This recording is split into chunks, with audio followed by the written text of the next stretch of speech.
Ammar TV.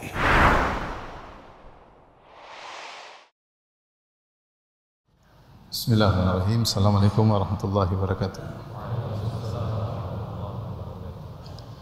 Alhamdulillahi ala ihsani wa syukru lahu ala taufiqihi wa amtinani. Asyhadu an la ilaha illallah wahdahu la syarika lahu ta'ziman li sya'nihi wa asyhadu anna Muhammadan abduhu wa rasuluhu ila ridwanih. Allahumma salli alaihi wa ala alihi wa ashabihi wa ikhwani. Hadirin dan hadirat yang dirahmati oleh Allah Subhanahu wa taala, pada kesempatan bahagia ini kita akan membahas tentang beberapa pilar-pilar akidah yang lebih membuat kita tenang dalam menghadapi kehidupan di dunia ini yang penuh dengan problematika, penuh dengan pernak-pernik kehidupan, ya, hal-hal yang tidak kita sukai, hal-hal yang tidak selaras dengan cita-cita kita. Dan demikianlah kehidupan dunia, tabiatnya demikian. Dunia ini diciptakan oleh Allah Subhanahu wa taala dengan berbagai macam hal-hal yang sering berlawanan dengan keinginan kita dan cita-cita kita, agar kita tahu bahwasanya di sana ada negeri akhirat yang semua yang kita inginkan akan dikabulkan oleh Allah Subhanahu wa taala. Walakum fiha ma tashtahi anfusukum walakum fiha ma tad'un. Di surga apa saja yang kalian hasratkan oleh jiwa kalian, walakum fiha ma tad'un, dan di surga apa saja yang kalian minta. Tad'un, dalam sebagian ahli tafsir mengatakan walakum fiha ma tashtahi anfusukum walakum fiha ma tad'un, bagi kalian di surga apa yang kalian hasratkan, dan bagi kalian di surga apa yang kalian dakwahkan. Dakwahkan itu apa yang kalian akui. Kalau kita di dunia sering kita ngaku-ngaku, itu ini saya, itu rumah saya, itu ini saya, ternyata bukan. Kita banyak di dunia orang ngaku-ngaku, sungguhnya saya bisa begini, saya bisa begitu, ternyata pengakuannya tidak benar. Tapi di surga orang mengaku apa saja benar. Mengaku ini, mengaku anu, mengaku ini. Jadi firman Allah, walakum fiha ma tad'un, dan bagi kalian di surga apa yang kalian dakwahkan, apa yang kalian akui. Ini luar biasa, karena seorang mengaku apapun akan diwujudkan oleh Allah Subhanahu wa taala. Karenanya demikianlah Allah menjadikan dunia ini darul ibtila, tempat ujian penuh dengan pernak-pernik kehidupan, problematika yang silih berganti tiada hentinya, agar seorang selalu merindukan darul akhirah dan sadar bahwa dunia ini hanyalah apa? Sementara. Dia akan berpindah dari dunia ini menuju pada negeri yang sesungguhnya. Wa innad daral akhirata lahiyal hayawan, sesungguhnya darul akhirat itulah kehidupan yang sesungguhnya. Lau kanu ya'lamun, seandainya mereka mengetahui. Ya. Seandainya seorang di dunia ini diberikan semua keinginannya, dia akan lupa dengan hari akhirat. Dia akan lupa dengan hari akhirat. Tapi di antara kasih sayang Allah Subhanahu wa taala, Allah menjadikan di atas muka bumi ini hal-hal yang menyedihkan. Terkadang membuat kita senang, terkadang kita sedih, terkadang kita tertawa, terkadang kita menangis. Terkadang sesuai dengan keinginan kita dan betapa sering tidak sesuai dengan keinginan kita. Hal-hal inilah problematika ini yang akan kita hadapi dalam kehidupan ini. Terkadang menjadikan kita goyang atau menjadikan seseorang tidak kuat menghadapinya. Tidak kuat menghadapinya. Hilanglah ketenangan dari batinnya, ya. Masuklah kegelisahan, gundah gulana dalam hatinya. Akhirnya merusak kebahagiaannya, merusak kehidupan duniawinya, relasinya dengan anak istrinya, dan juga merusak ibadahnya antara dia dengan Allah Subhanahu wa taala. Oleh karenanya pada kesempatan kali ini saya menyampaikan beberapa tips, ya, keyakinan yang semoga dengan kita meyakini hal tersebut, maka kita akan lebih tenang dan tentram dalam menghadapi berbagai macam gejolak dalam kehidupan ini dan problematika yang datang silih berganti, ya. Dan kita yakin bahwasanya semua orang pasti diuji, ya. Tidak ada yang tidak diuji. Orang kaya diuji. Jangan disangka hanya orang miskin yang diuji. Orang kaya juga diuji.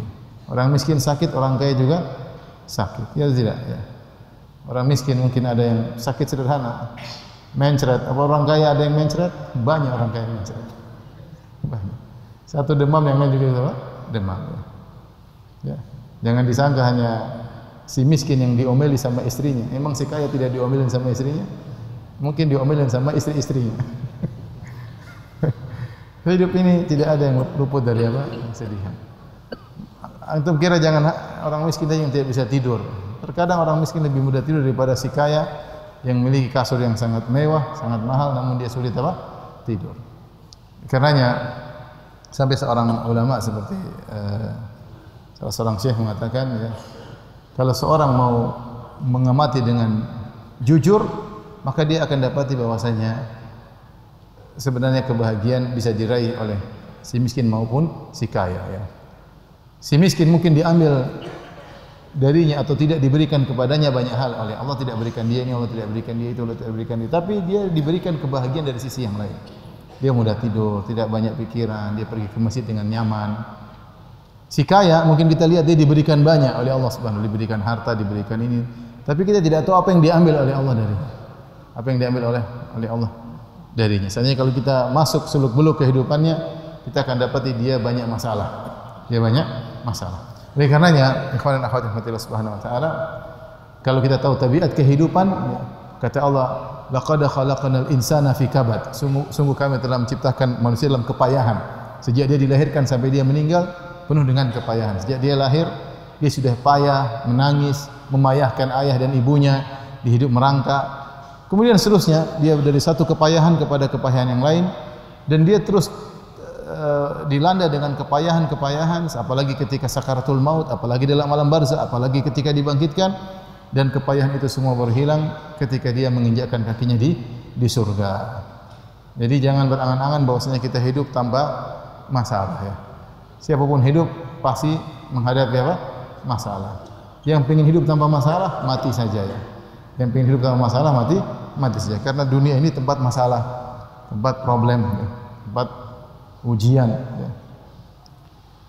Oleh karenanya untuk memudahkan kita, menenangkan kita menghadapi berbagai macam problematika kehidupan dunia, maka mungkin ada beberapa tips yang mungkin saya sampaikan di sini agar kita lebih tenteram menghadapi berbagai macam pernak-pernik kehidupan.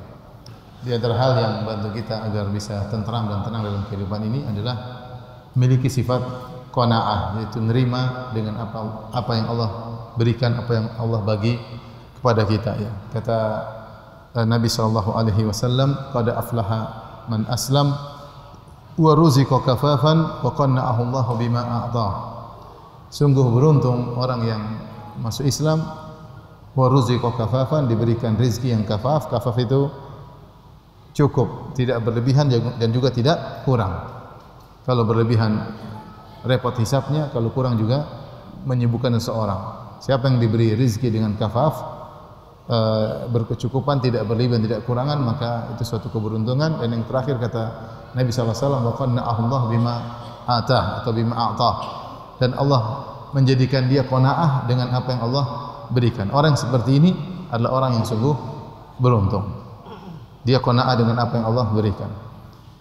Demikian juga dalam satu hadis Rasulullah SAW berkata, irda bima qasamahu Allahu lak takun agnan nas. Ridalah dengan apa yang Allah berikan kepadamu, maka engkau akan menjadi orang yang paling berkecukupan, orang yang paling kaya. Ridalah dengan apa yang Allah berikan kepadamu, maka engkau akan menjadi orang yang paling kaya. Karena kita tahu bahwasanya kekayaan yang sungguhnya adalah kekayaan hati, ya. Laisal ghina an kathratil arad walakin innamal ghina ghina nafs. Bukanlah kekayaan dengan banyaknya harta, tetapi kekayaan yang sungguhnya adalah kaya jiwa, merasa cukup, merasa tentram. Siapa yang diberikan qanaah, maka dia telah diberi rezeki yang sangat besar. Dia telah diberi rezeki yang sangat besar oleh Allah Subhanahu wa taala.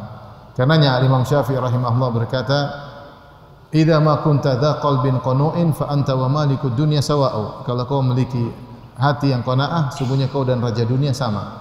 Sungguhnya kau dan raja dunia sama, karena raja dia pengin luas arealnya, dia pengin indah istananya, dia pengin ini, pengin itu. Kenapa? Dia ingin mencari kebahagiaan, ya, agar dia qanaah. Namun dia belum tentu qanaah. Tapi kalau seorang yang sudah meraih qanaah, meskipun apa yang dimiliki hanyalah terbatas, maka sungguhnya dia sudah meraih kebahagiaan. Bahkan bisa jadi dia lebih bahagia terlebih dahulu daripada sang raja. Oleh karenanya seorang berusaha melatih dirinya untuk qanaah, menerima dengan apa yang Allah berikan. Tapi di antara cara agar kita bisa qanaah, sebagaimana yang disampaikan oleh salah seorang salaf yang bernama Hatim Al-Asam dalam suatu nasihatnya, dia berkata, "Inni ra'aitun nasa yadhummu ba'dhuhum ba'dhan." Sungguhnya aku melihat orang-orang saling mencela satu dengan yang lainnya.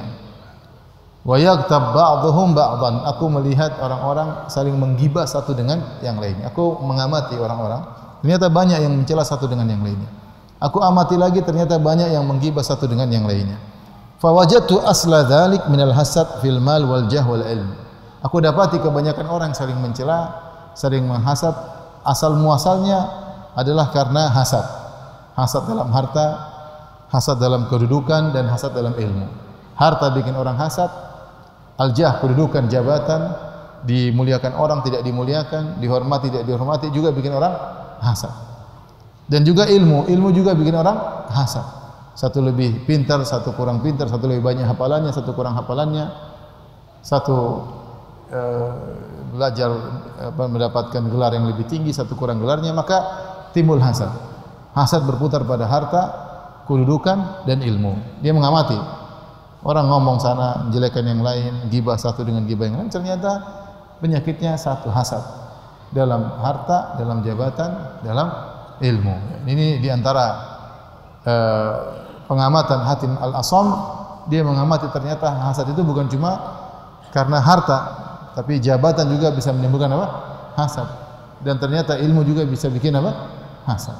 Sampai ada buku judulnya Tahasudul Ulama, hasad di antara kalangan para ahli ilmu.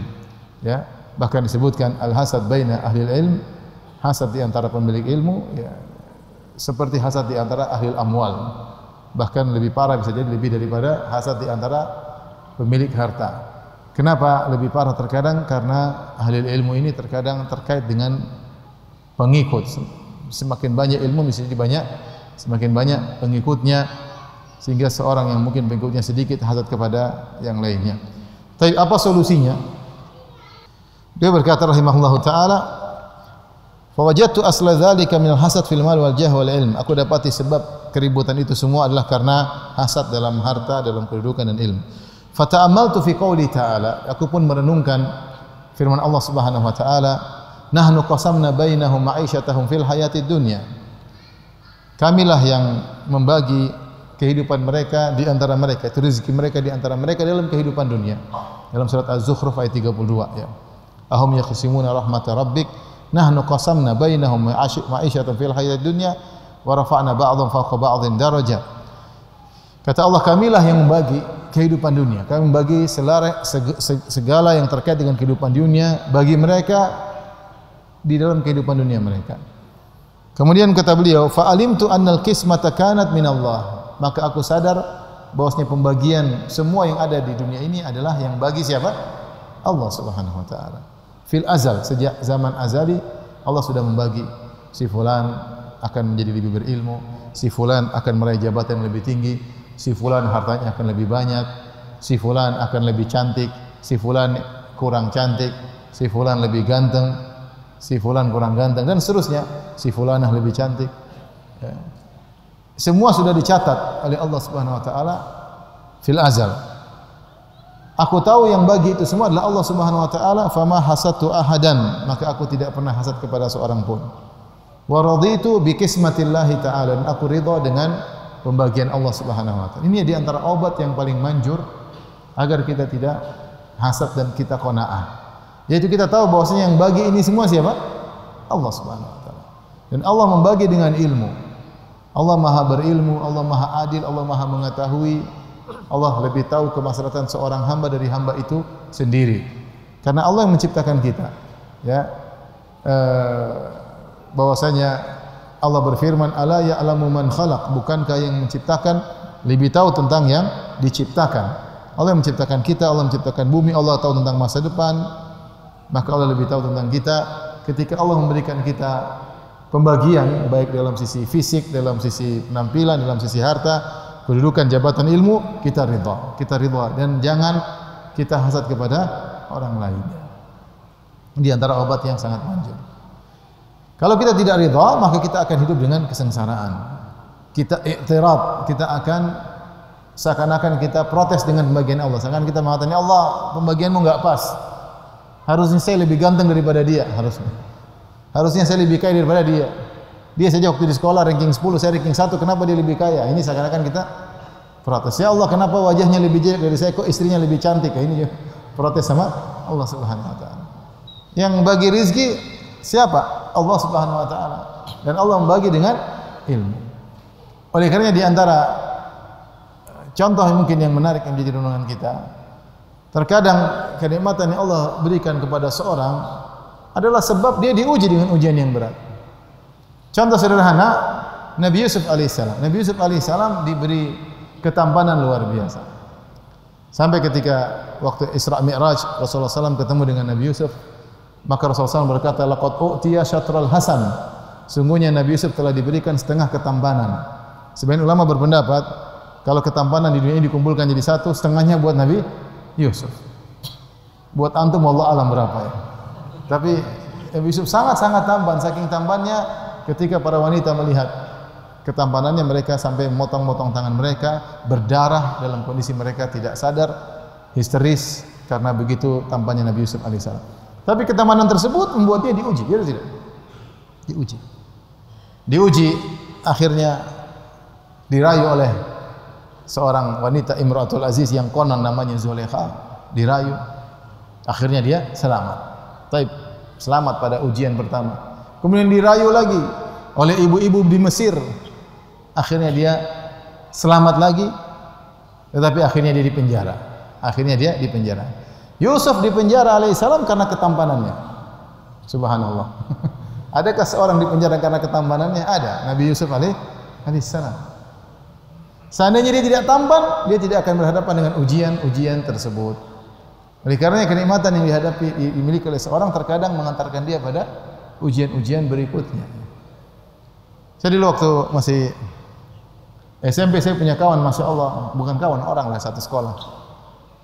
Tampan luar biasa. Terus zaman itu dia naik motor Tiger. Saya enggak punya motor. Wanita-wanita sekeliling dia banyak sekali. Kita lihat, masya Allah. Kalau mungkin seseorang di posisi dia, nggak tahu apa yang terjadi. Ya. Ternyata dengan wajah yang biasa-biasa, Allah hindarkan dari berbagai macam ujian. Seandainya antum tampan, mungkin antum diuji. Ya. Dan kapan antum akan bertahan dengan ujian tersebut? Suatu saat antum akan terjerumus dalam maksiat. Oleh karenanya, ketika seorang diberi bukan wajah pas-pasan, tapi seadanya, secukupnya. Maka jangan hasad kepada yang lebih tampan. Sungguhnya orang lebih tampan ada ujiannya apa? Tersendiri. Demikian juga ibu-ibu mungkin lihat wanita lebih cantik. Lihat betapa banyak wanita lebih cantik tidak bisa menghadapi ujian. Akhirnya jadi artis, akhirnya memamerkan aurat, akhirnya ikhtilat dengan laki-laki, akhirnya minum khamar, akhirnya nikah selingkuh. Kenapa? Gara-gara kecantikannya. Sementara seorang mungkin wajahnya bukan pas-pasan tapi seadanya. Tidak mengalami hal itu. Dia hidup dengan suaminya dengan kebahagiaan, punya anak, bisa ibadah dengan tentram. Ini satu contoh saja bahwasanya kalau kita melihat pada kelebihan yang Allah berikan pada seorang, kita jangan hasad. Sungguhnya di balik kelebihan itu pasti ada ujian tersendiri. Contoh sederhana, misalnya masalah ilmu. Mungkin di antara kita ada seorang dai. Mungkin kalau ngaji yang hadir 10 orang, 15 orang. Kalau YouTube yang ikut cuma 5 orang, terkadang yang live yang ikut cuma 1 orang, dia sendiri yang apa? Sementara yang lain mungkin ribuan, yang hadir mungkin puluhan ribu. Enggak usah hasad. Sungguhnya orang tersebut yang sedang tenar tersebut diuji dengan ujian yang berat. Pengikut banyak bisa jadi bikin dia ujub, bisa bikin dia sombong, merasa dirinya tinggi, bisa jadi melupakan teman-teman lalunya yang banyak penyakit akan menimpanya. Belum di ujian berikutnya, dia jalan ke sana ditegur orang, capek dia. Saya ketemu seseorang pas musim haji, dia bilang, "Aduh capek saya Ustaz." Kenapa capek? Diberhentiin orang terus. Saking terkenal, ya. Kalau antum enggak terkenal, siapa yang berhentikan antum? Enggak ada yang berhentikan antum. Santai aja, antum ibadah dengan tenang. Keluar dari hotel ke Masjid Haram, Masjid Nabawi, santai aja. Enggak ada yang ganggu antum. Jalan sama istri juga enggak ada yang ganggu. Kalau antum terkenal bawa istri, tahu ada akhwat yang stop. Istri juga gimana nanti ngomel-ngomel belakang di sini. Intinya Kita ridho dengan apa yang Allah berikan kepada kita. Mungkin Allah tidak berikan keterangan pada antum karena hati antum enggak kuat. Mungkin dia diberikan hatinya sudah kuat. Kalau kita di posisi dia belum tentu kita mampu. Ini contoh misalnya. Betapa banyak orang diberi ilmu yang tinggi jadi angkuh, jadi sombong, jadi mentang-mentang banyak. Mentang-mentang. Dan sombong nyata-nyata. Memang saya ini orang alim, memang saya begini, memang saya begini. Dia ucapkan tanpa malu-malu. Padahal ilmunya biasa-biasa, tapi hatinya tidak kuat ketika diberi anugerah ilmu yang banyak. Maka seorang tidak perlu hasad kepada yang lain. Antum hasad sama orang yang punya harta banyak.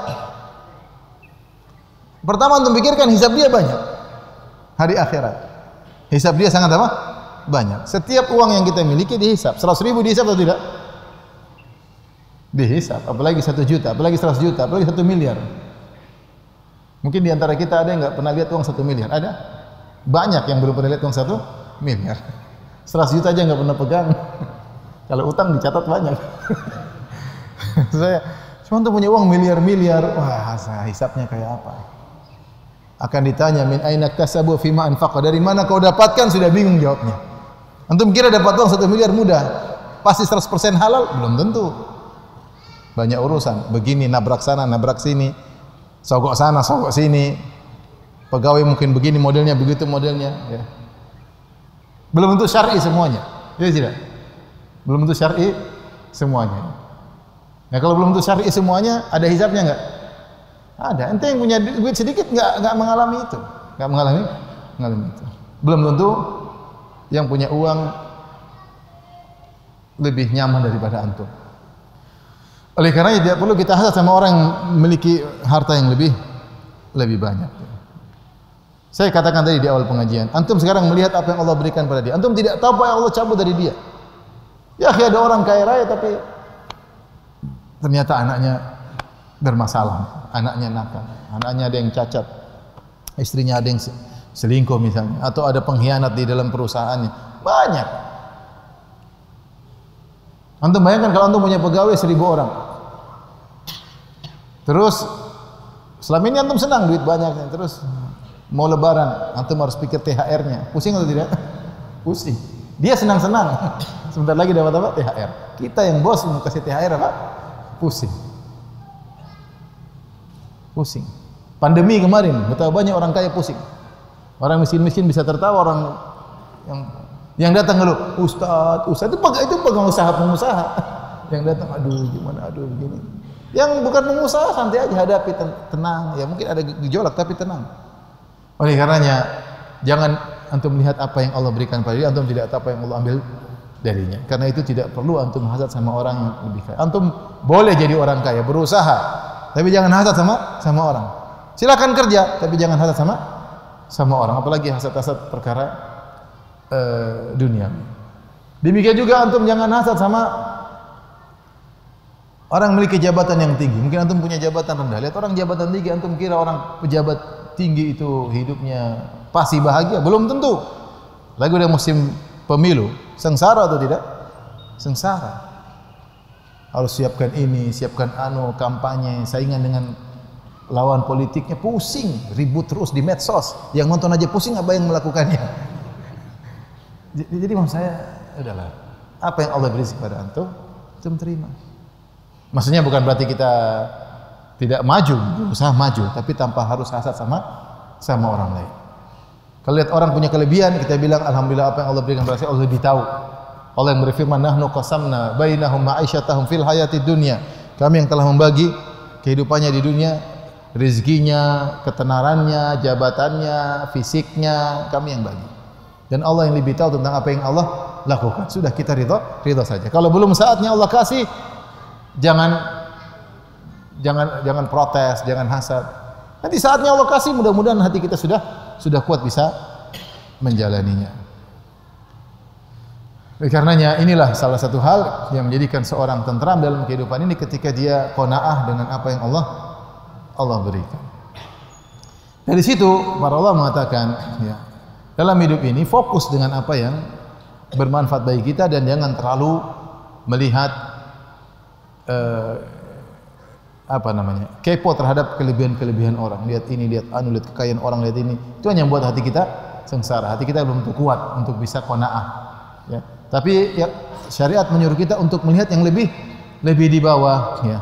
La tanzuru ila man fawqakum, walakin inzuru ila man asfala minkum, fa huwa ajdaru alla tasdaru ni'matallahi alaikum. Jangan lihat ke atas urusan dunia, tapi lihat ke mana? Ke bawah. Itu lebih membuat engkau tentram dan ajdaru alla tasdaru ni'matallahi alaikum, agar kau tidak merendahkan karunia yang Allah berikan kepadamu. Nikmati apa yang Allah berikan. Karena kalau kita lihat ke atas terus, kita tidak akan pernah bahagia. Makanya ada seorang salaf mengatakan, saya hidup berteman dengan orang-orang kaya, maka saya sengsara. Saya lihat baju mereka lebih bagus daripada bajuku. Saya lihat kendaraannya lebih bagus dari apa?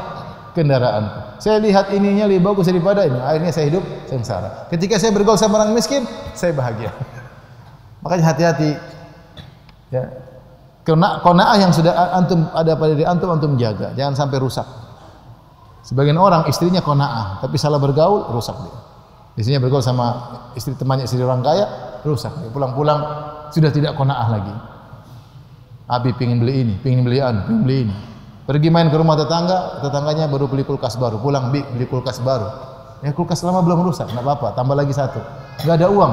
Insyaallah tawakal sama Allah. Hutang.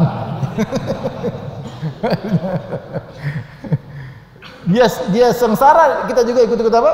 Sengsara. Repot kalau punya istri sudah tidak qanaah. Maka berusaha memiliki hati yang qanaah dengan pengamatan sedikit di antaranya kita tahu yang bagi ini siapa? Allah. Allah tahu mana yang lebih pas, mana yang lebih tepat.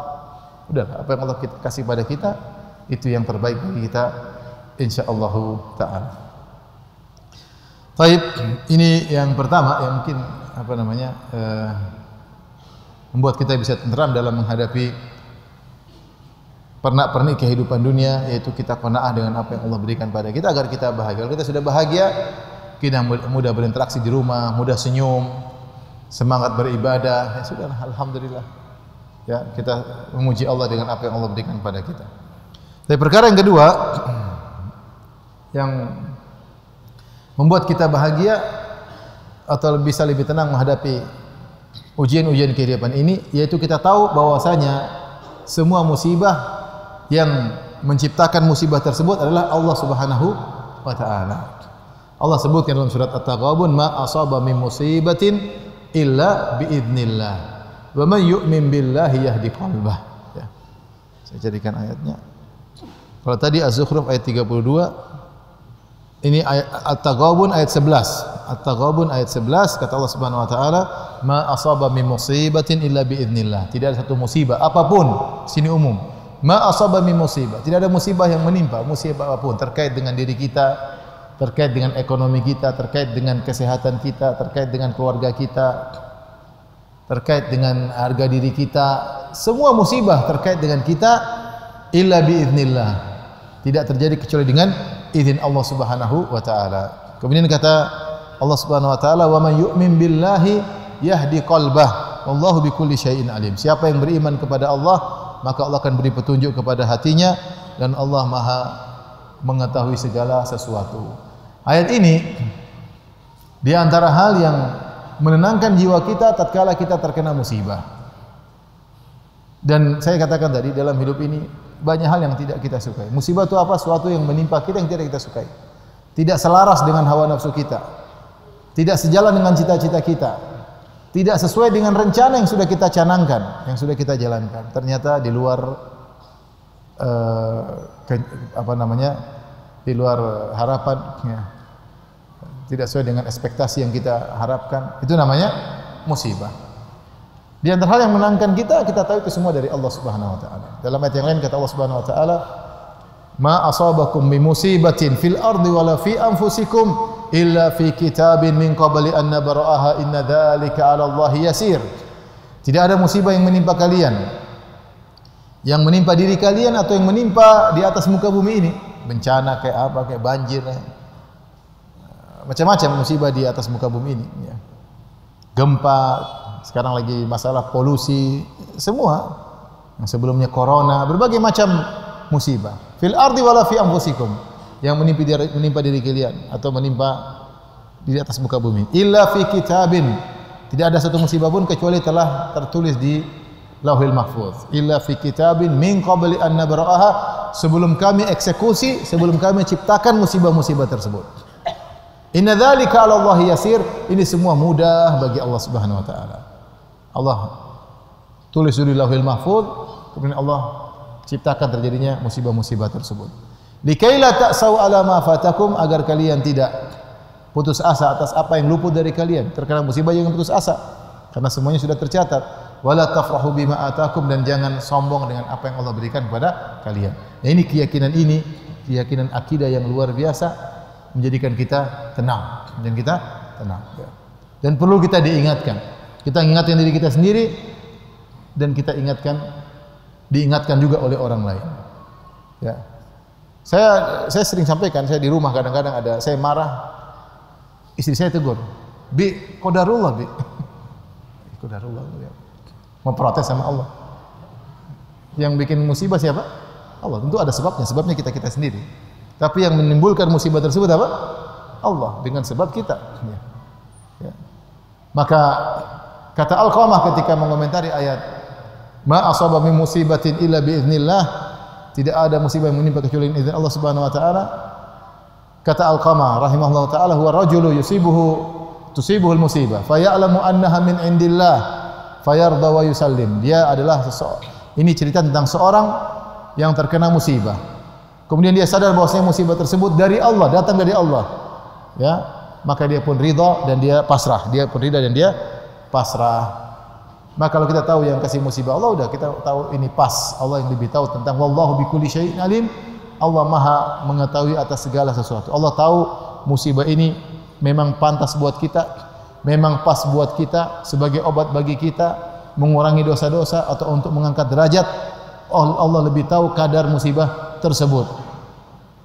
Karena yang menciptakan musibah ini adalah Maha berilmu, Maha adil, Maha sayang kepada hamba-hambanya. Sudah selesai. Makanya kalau terkena musibah, segera kita ucapkan kata-kata yang menunjukkan ini semua ketetapan Allah Subhanahu wa taala. Begitu kena musibah kita bilang apa? Inna lillahi wa inna ilaihi raji'un. Kita semua milik Allah dan kita semua akan kembali kepada Allah Subhanahu wa taala. Begitu terkena musibah kita bilang qaddarallahu wa ma syaa fa'al. Ini semua takdir Allah dan Allah melakukan apa yang Allah kehendaki. Ini semua mengembalikan kita kepada akidah. Kita terkena musibah, kita bilang alhamdulillahi ala kulli hal. Segala puji bagi Allah dalam segala kondisi. Sebagaimana kita memujinya tatkala kita dapat kenikmatan, kita juga memujinya ketika kita terkena apa? Musibah. Kan di balik ini pasti banyak hikmah. Ya. Kalau kita terkena musibah kita mengatakan Allah ma'jurni fi musibati hadza wa akhlif li khairan minha. Ya Allah, berilah aku pahala dari balik musibah ini dan gantilah dengan yang lebih baik. Ucapan-ucapan seperti ini menenangkan hati kita. Tatkala kita tahu dari Allah Subhanahu wa taala, selesai urusan. Allah yang lebih tahu tentang apa yang terbaik bagi kita. Makanya Ibnu Qayyim rahimahullahu taala menyebutkan tentang manfaat-manfaat musibah. Di antaranya beliau mengatakan musibah menghilangkan penyakit hati. Penyakit hati. Kalau seorang tidak terkena musibah, mungkin dia akan tertimpa dengan penyakit hati yang banyak. Mungkin sombong, mungkin angkuh. Dia mengatakan terkena penyakit Fir'aun. Fir'aun kenapa menjadi sombong dan angkuh? Karena dia mendapatkan kenikmatan, kekayaan, tahta dan jabatan dalam waktu yang lama. Disebutkan umurnya panjang. Ada yang mengatakan ratusan tahun. Intinya dia umur panjang. Kekayaannya semakin luas. Maka kekayaan yang lama seperti ini dan umur yang panjang, kesehatan yang berkelanjutan, berkesinambungan, buat dia lupa diri. Sehingga akhirnya dia merasa dirinya Tuhan. Kenapa dia mungkin tidak pernah sakit, mungkin tidak pernah ini, mungkin tidak pernah sehingga kenikmatan yang terus-menerus buat dia sombong dan angkuh tanpa dia sadari. Manusia seperti itu. Kita ini lemah hati kita. Ketika kita dapat nikmat-nikmat terus, sukses terus, kita sombong. Enggak bisa kita hindari. Sombong. Enggak usah juara dunia. Mungkin kita juara kampung aja udah, saya juara. Di kampung doang. Di kampung saya enggak pernah kalah. Di mana? Di kampung. Ya sudah, kamu juara kampung. Di mana kalau juara dunia? Di mana kalau? Tapi Allah dengan kasih sayang terkadang buat kita gagal, buat kita terkadang rugi, buat kita terkadang kalah. Ya. Agar hati kita terkontrol, Terkadang kita sakit agar kita kembali kepada Allah Subhanahu wa taala. Sehingga musibah-musibah ini layaknya obat. Yang kasih obat bukan dokter, yang kasih obat Allah yang lebih tahu tentang apa yang pantas bagi kita. Kalau dokter saya kita percaya, dokter kasih obat, oh kamu sakitnya ini, setelah diperiksa maka kamu dilihat darahnya begini, obatnya begini, sehari 3 kali, sekali minum berapa kapsul misalnya. Kita percaya karena dia tahu tentang penyakit kita. Dia sudah periksa dan dia tahu tentang penyakit kita. Nah, ini sekedar logika sederhana, walillahil mathalul a'la, bagi Allah perempuan yang lebih tinggi. Allah lebih tahu tentang kita. Allah lebih tahu tentang masa depan kita. Allah tahu tentang kondisi kita. Allah lebih tahu tentang hati kita. Ketika Allah kasih obat, itu yang lebih pantas buat kita. Maka kita terima aja. Terima bahwasanya dari Allah Subhanahu wa taala pasti ada hikmah di balik itu. Kalau tidak, maka seandainya Allah tidak kasih kita musibah, mungkin kita sombong, mungkin kita angkuh, mungkin kita ujub. Kalau sudah ujub, langsung masuk dalam neraka jahanam.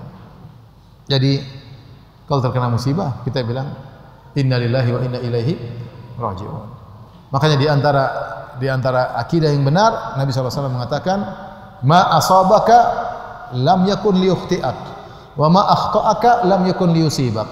Apa yang dicatat oleh Allah mengenaimu tidak akan bisa meleset. Jadi kan bisa meleset. Kamu pergi sana kemari pasti kena. Wa ma akhta'aka lam yakun liyusibak. Yang meleset darimu tidak akan mengenaimu, tidak akan mengenaimu. Ya, tidak akan mengenaimu. Ya. Kalau sudah dicatat pasti kena. Ya. Ada kawan dulu, seorang ustaz, dia sering bawa apa namanya bantuan ke daerah konflik, di antaranya waktu pergi ke Syam, ke Suriah, dia bawa bantuan. Saya diceritain sama teman yang berjalan sama dia, bukan dia yang cerita, tapi teman guru saya tersebut. Suatu hari dia ke suatu tempat ada penyerangan. Maka ustaz tersebut sedang duduk di suatu tempat. Kemudian dia seperti gelisah, kemudian dia pergi. Tahu-tahu bom jatuh di lokasi dia, Pak. Duduk. Artinya kalau memang tidak tercatat maka tidak akan kena. Tidak akan kena. Tapi kalau mau menghindar, kalau waktunya kena, maka kena. Contoh ada seorang kaya raya tinggal saya diceritain, ada kawan tinggal di Menteng, orangnya terkenal. Dia ketika pandemi, dia tidak mau keluar rumah. Sama sekali tidak berinteraksi dengan orang. Pandemi 3 kali kan, serangan pertama, kemudian apa? Yang kedua apa? Delta, yang ketiga apa?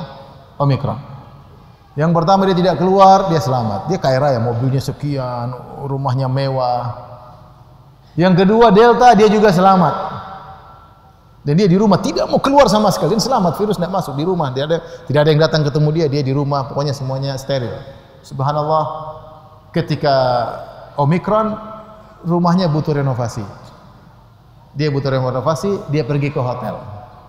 Di hotel kena Omikron, meninggal akhirnya. Kalau Allah catat meninggal, tak apa-apa? Meninggal. Mau apa? Ya. Oleh karenanya kalau kita tahu semua telah dicatat oleh Allah Subhanahu wa taala, maka kita lebih tentram apapun yang mengenai kita sabar. Jadi kalau antum pulang diomelin istri, antum bilang sama istri, istriku omelanmu telah tercatat 50.000 tahun sebelum Allah menciptakan langit dan bumi. Qadarallah ma syafa'al. Alhamdulillah ala kulli hal, istriku. Allah majurni fi musibati hadza, bilang depan dia. Ya Allah, berilah aku pahala atas omelan ini ya Allah. Dan yang lebih baik digantilah dengan yang lebih apa? Lebih baik. Baik, mungkin ini sajalah, tidak usah banyak-banyak yang mesti disampaikan pada pagi hari ini. Kalau ada yang mau bertanya, saya persilahkan. Wallahu ta'ala a'lam bis-shawab. Ada yang ingin bertanya? Waalaikumsalam warahmatullahi wabarakatuh.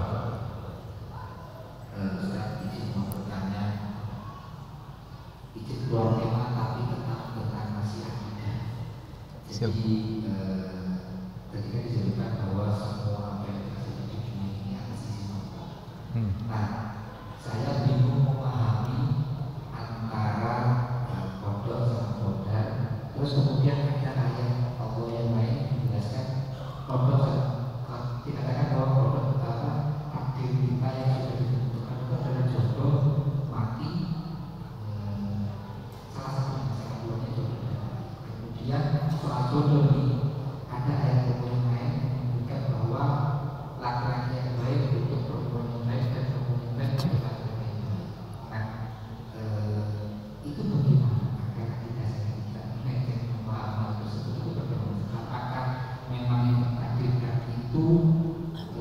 sudah ditetapkan tanpa kita berusaha, apakah kita berusaha nanti tetapannya akan menjadi lebih baik? Terima kasih. Semua yang terjadi sudah ditakdirkan, dan itu diantara konsekuensi dari Allah Maha Pencipta, Allah Maha Berilmu, dan Allah Maha mengatur segalanya. Saya sering sampaikan logika sederhana biar kita mudah pahami. Seorang arsitek kalau ingin membuat bangunan, atau seorang developer atau seorang kontraktor ketika ingin bangunan, dia akan menyiapkan segalanya. Dia akan gambar, dia akan tulis RAB-nya, ya tidak. Setelah itu dia perkirakan dalam waktu sebulan akan jadi, kemudian dia eksekusi.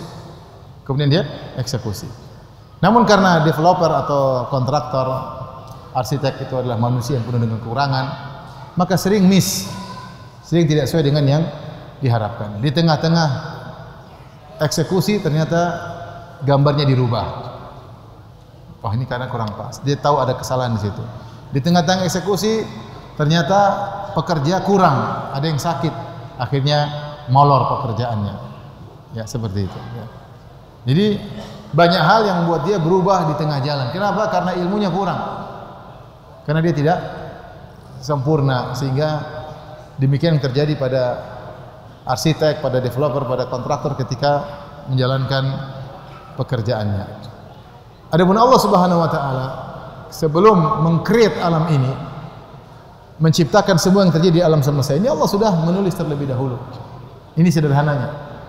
Allah tulis dalam Lauhil Mahfuz. Makanya makhluk yang pertama kali Allah ciptakan terkait hal ini adalah pena. Awwalu ma khalaqallahu al-qalam. Yang pertama Allah ciptakan pena. Faqala lahu, Allah berkata, "Uktub." Wahai pena, tulislah. Pena bertanya, "Wa madza aktub?" Apa yang aku tulis? "Uktub ma huwa kainun ila qiyamis saat." Tulis apa yang akan terjadi sampai hari kiamat. Selesai. Tulisan tersebut tidak akan berubah. Kata Nabi sallallahu alaihi wasallam, "Rufi'atil aqlam wa jaffatis suhuf." Pena sudah diangkat dan lembaran sudah kering. Artinya tidak bakalan berubah. Karena perubahan catatan tersebut menunjukkan kekurangan pada Allah Subhanahu wa taala. Makanya dikatakan al-qadar qudratullah. Takdir itu menunjukkan maha kuasa Allah. Karena sebelum Allah menciptakan, mengeksekusi, Allah sudah tulis terlebih dahulu tentang apa rencana yang akan Allah buat yang tidak akan berubah. Makanya di antara kritikan terhadap misalnya dalam kitab-kitab suci terdahulu seperti Bible disebutkan Allah menyesal. Dalam beberapa pernyataan dikatakan Allah menyesal. Nah, penyesalan itu dibangun di atas ketidaktahuan, paham? Dalam Islam Allah tidak boleh menyesal. Allah sudah tahu apa yang dia lakukan. Tidak mungkin ada namanya penyesalan. Sudah disebutkan Allah menyesal menciptakan manusia, ternyata manusia akan melakukan kerusakan. Beda dengan Allah, sebelum Allah ciptakan Adam, Allah tahu Adam akan melakukan kerusakan atau tidak? Allah tahu atau tidak? Tahu, tidak perlu menyesal, Allah sudah tahu. Allah sudah tahu. Jadi semua yang terjadi dalam Islam semua sudah ditakdirkan. Cuma kita tidak pernah tahu takdir tersebut. Apa takdir kita nggak bakalan tahu. Yang kita tahu Allah kasih aturan. Takdir tersebut Allah turunkan dengan aturan. Siapa yang begini maka begini, siapa yang begini maka begini. Tinggal kita jalankan apa? Aturan. Jadi tidak ada katanya kita berusaha kemudian takdir berubah, nggak ada. Apa yang kita usahakan pasti sesuai dengan apa? Takdir. Tapi kita nggak tahu takdir kita. Yang Allah kasih tahu, kamu kalau baik masuk surga, kalau jahat masuk apa? Neraka. Dan tidak ada yang maksa kita. Meskipun apa yang kita lakukan semua sudah tercatat. Ini rahasia Allah Subhanahu wa taala. Ya. Semua sudah tercatat, jodoh sudah tercatat. Seorang dapat istri modelnya begini sudah dicatat. Ustadz, ini jodoh kok istri saya modelnya begini, sudah tercatat enggak? Sudah. Buktinya sudah terjadi. Ini emang di luar catatan. Kalau ada yang terjadi di luar catatan berarti Allah tidak sempurna. Maaf. Konsekuensi dari Allah Maha Pencipta, Maha segala sesuatu. Dia sebelum mencipta dia sudah mengetahui segalanya.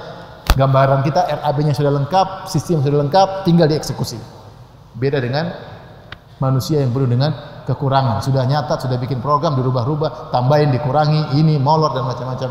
Adapun Allah tidak demikian. Dari sini jangan terlalu sibukkan takdir saya apa. Yang perlu kita sibukkan, saya tempuh sebab, berusaha sebaik-baiknya. Kalau ternyata ada sesuatu, bilang qadar Allah, berarti memang takdirnya begini. Berusaha cari istri soleha, sudah masuk di biro jodoh, sudah ini daftar dulu, begitu dapat lah kayak begini. Ada contoh, ini kisah nyata ya. Ada seorang penuntut ilmu, dia sekolah di suatu sekolah.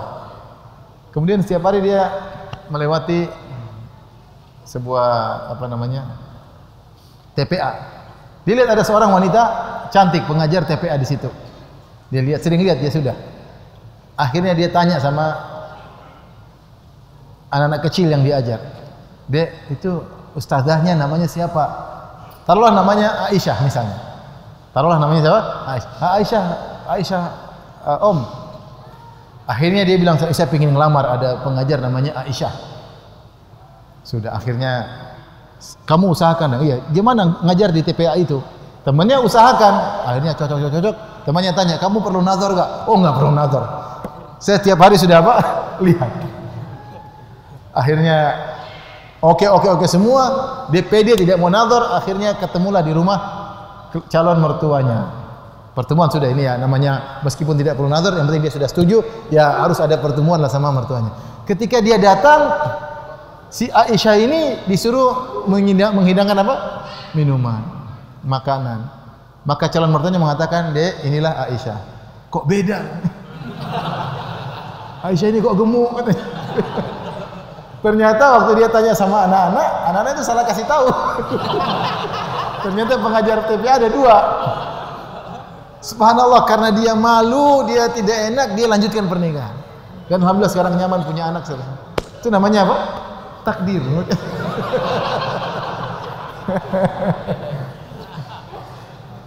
Sudahlah. Jadi semua sudah ditakdirkan. Kita sekarang di sini pun ditakdirkan, istri kita sudah ditakdirkan. Apakah langgeng juga sudah ditakdirkan? Apakah cerai juga sudah ditakdirkan?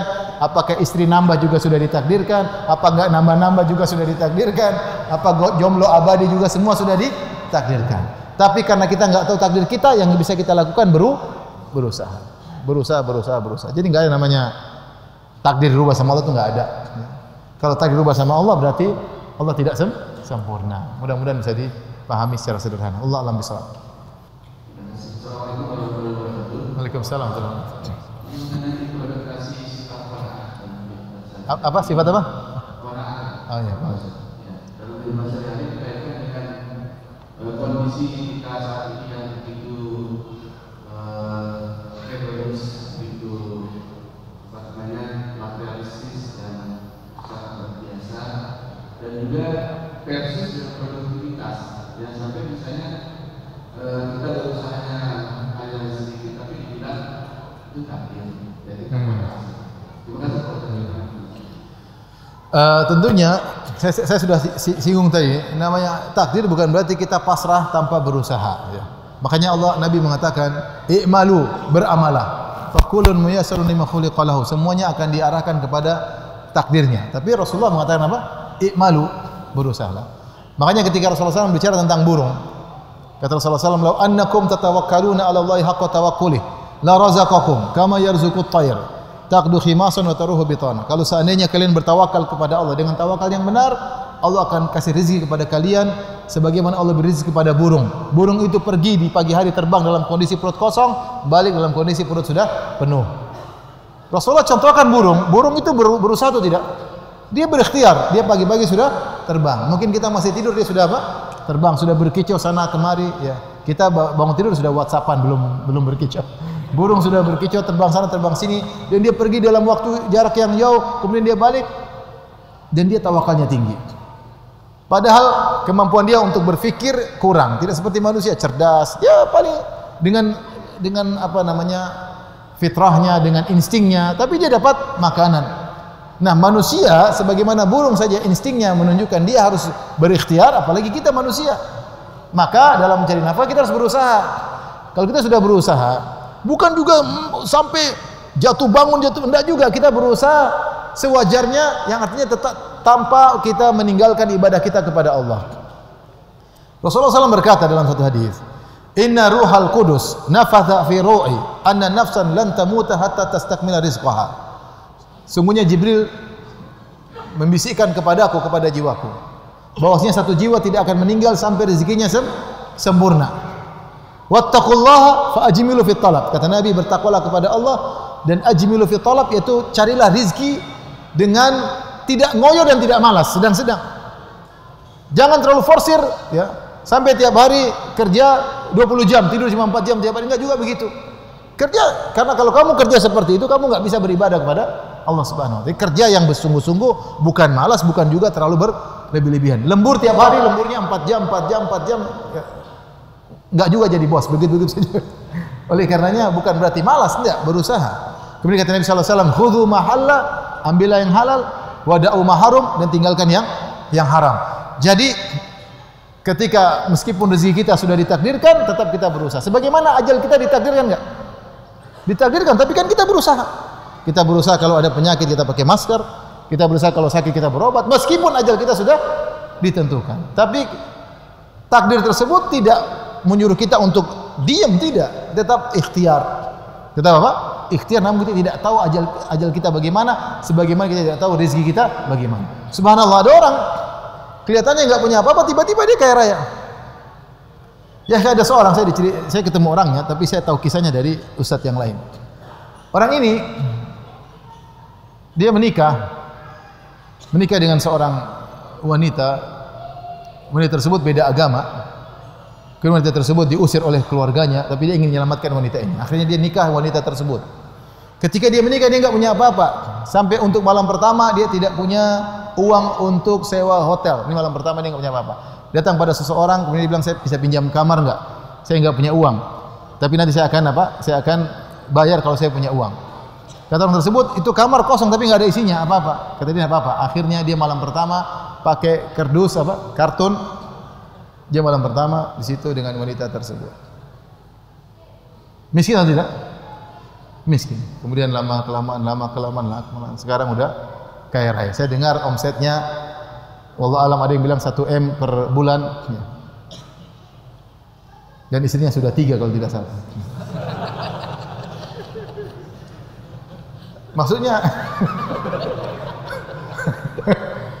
tapi coba dia melakukan usaha pertama ingin menyelamatkan seorang, ada sebab-sebabnya, meskipun sudah ditakdirkan tapi ada sebabnya.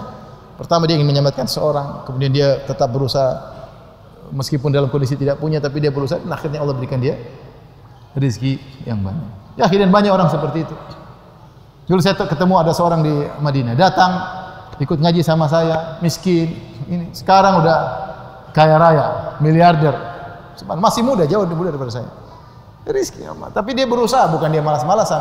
Mau saya, tugas kita berusaha, jangan terlalu ngoyo berlebih-lebihan, dan jangan juga malas. Apa yang Allah berikan kita terima. Sebagaimana kita tahu ajal sudah ditentukan, kita yakin waktunya mati. Tapi kita kan berusaha, kita olahraga, kita pilih-pilih makanan, yang kolesterol kita tinggalkan, atau kita makan kolesterol terus habis itu minum obat kolesterol, kan usaha. Tapi waktunya mati. Yang sehat-sehat atau mati juga banyak. Lagi sekarang banyak sehat, kuat-kuat atau mati. Sedang olahraga untuk menghindarkan kematian, justru mati ketika olahraga. Banyak atau tidak? Banyak. Mana ada orang lagi telepon istrinya, mati ketika telepon. Bayangkan, lagi telepon terus apa? Mati. Ada yang lagi ngobrol, tahu-tahu mati. Lagi ngobrol biasa tahu mati. Tanpa ada penyakit sebelumnya. Jadi tetap usaha dan berdoa kepada Allah. Di antara usaha adalah berdoa. Jangan bersandar kepada takdir kemudian apa? Malas-malasan. Baik, demikian saja. Baik, silakan. Assalamualaikum warahmatullahi wabarakatuh. Waalaikumsalam warahmatullahi wabarakatuh.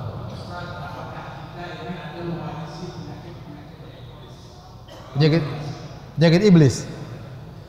Kalau mewarisi mungkin tidak. Tapi muncul dalam hati kita penyakit apa? Iblis. Karena kita bukan keturunan iblis ya. Iblis dari jin, kita dari apa? Manusia. Tapi manusia itu memiliki hati yang potensi untuk terkena penyakit-penyakit. Ya. Di antaranya, contohnya Allah mengkisahkan tentang kisah Kabil dan Habil. Watlu alaihim naba'a bani Adam bil haqq id qarraba qurbanan fatuqbila min ahadihima wa lam yataqabbal min al-akhar.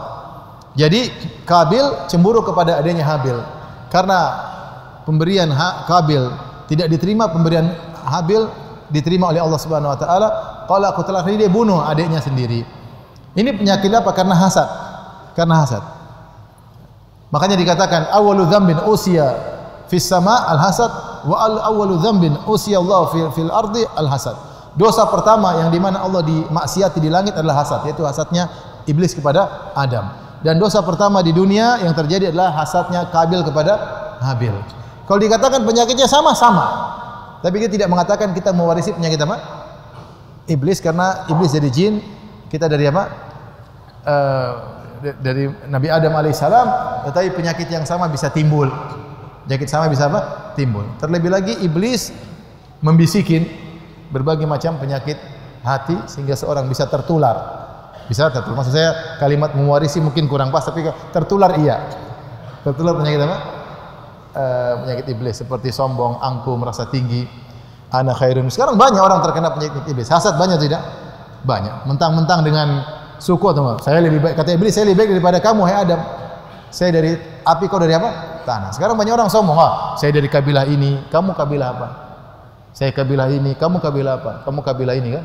Suku ini kan? Suku Indomie kan? Saya kabilah. Kabilah saya ini, bahkan di antara kabilah terkadang saling. Itu dari mana? Dari tertular dari iblis. Padahal Allah berkata, inna akramakum indallahi atqakum. Yang paling bertakwa di sisi Allah adalah yang paling mulia di sisi Allah, yang paling bertakwa. Tapi demikian saja.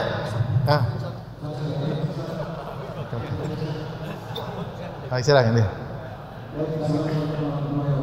Waalaikumsalam warahmatullahi wabarakatuh. Baik, silakan.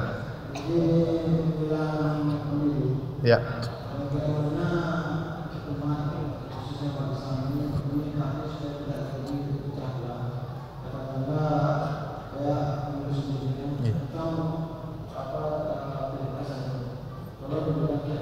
Wallahu alam, saya bilang pengalaman adalah pelajaran guru yang paling berharga. Kita pengalaman tahun lalu, ini kenyataan pahit. Ketika ada dua pilihan, sampai bercerai antara suami apa? Istri. Cerai loh, bukan macam-macam. Cerai. Kakak adik ribut, guru sama murid bertengkar. Teman sama teman bertengkar. Saya punya murid ngaji sama saya, yang satu pilih nomor 1, yang satu pilih nomor 2. Ribut. Kemudian ribut, bertengkar, ini, kemudian nomor 1, nomor 2 bersahabat. Selesai kan? Itu pelajaran bagi kita. Artinya silakan antum pilih yang terbaik menurut antum, tapi tidak usah terlalu benci berlebihan. Tidak usah juga terlalu ikut-ikutan men-share yang dia tidak punya ilmu tentangnya. Kita berhak untuk memilih.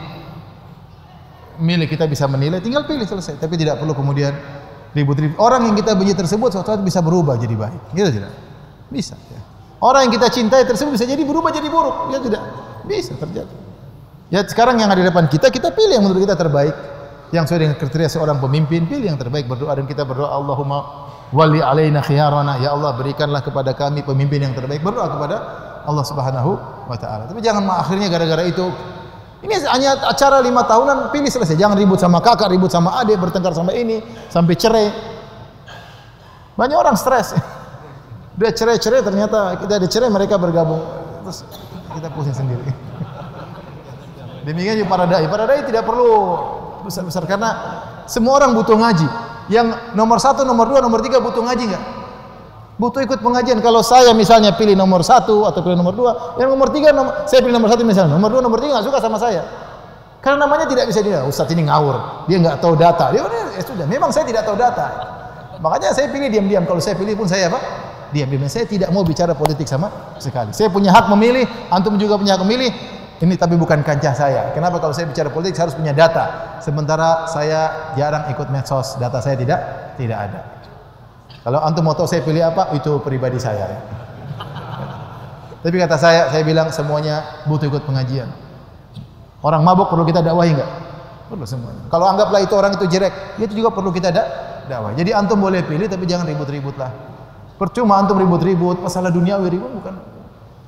Masalah duniawi ribut, masalah jabatan pimpinan. Oke, sudah ya? Satu lagi.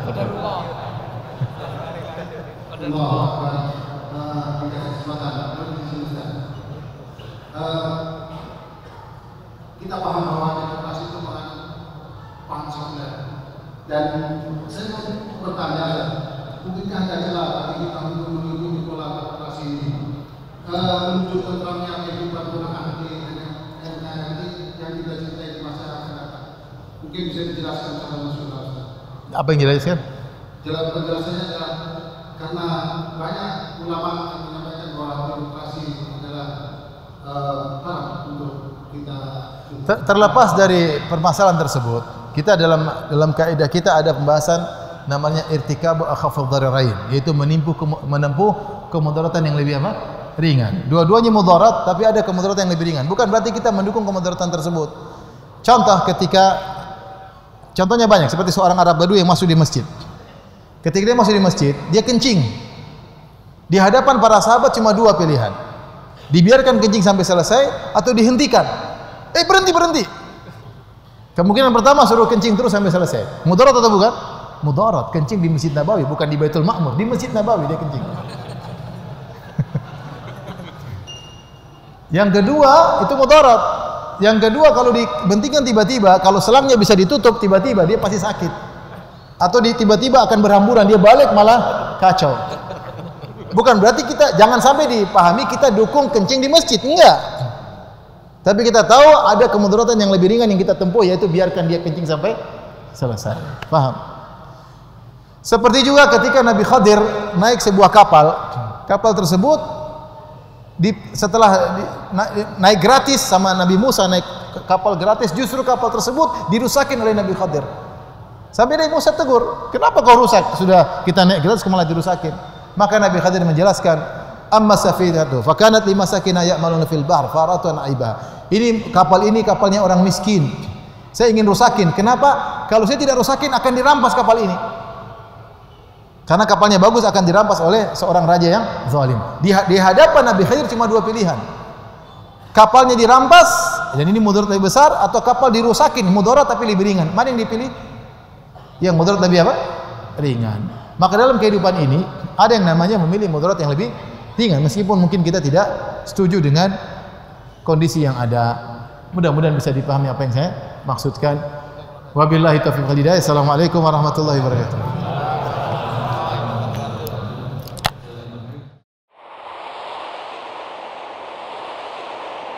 Ammar TV.